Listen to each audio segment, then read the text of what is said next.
Hi friends, welcome back to my channel. ఈరోజు నేను మీకు వెజ్ పులావ్ ఎలా చేయాలో చేయించి చూపించబోతున్నానండి.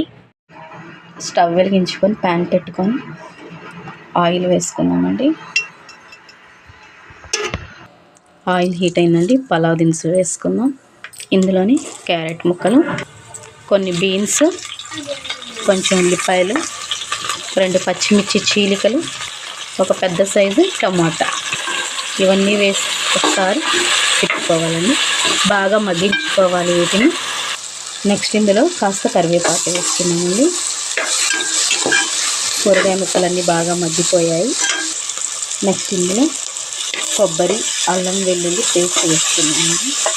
ఇది కూడా పచ్చివాసన పోయేంత వరకు వేయించుకున్నాము. ఇందులోనే కాస్త పెరుగు వేసుకున్నామండి. మొత్తాన్ని ఒకసారి మిక్స్ చేసుకున్నాము. నెక్స్ట్ ఇందులో గరం మసాలా పౌడర్ వేసుకొని యాడ్ చేసుకున్నాము. గ్లాస్ బియ్యానికి 2 గ్లాసులు నీళ్ళు పోసుకున్నామండి. నేను 2 గ్లాసులు బియ్యం తీసుకుంటున్నానండి. దానికి 4 గ్లాసులు వాటర్ పోసుకున్నాను. నెక్స్ట్ ఇందులో గళ్ళుప్పు యాడ్ చేస్తున్నాను. నెక్స్ట్ ఇందులో కడిగి పెట్టుకున్న బియ్యాన్ని వేసుకున్నామండి. ఒకసారి కలుపుకుందామండి.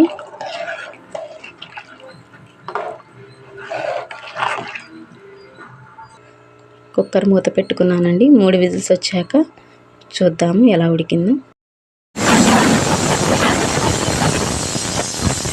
చూసారు కదా ఎంత కలర్ఫుల్గా ఉంది. వెజ్ పులావ్ రెడీ అయిపోయిందండి. మీరు ఒకసారి ట్రై చేసి చూడండి. నా ఛానల్ని లైక్ చేయండి, సబ్స్క్రైబ్ చేయండి. Thank you all.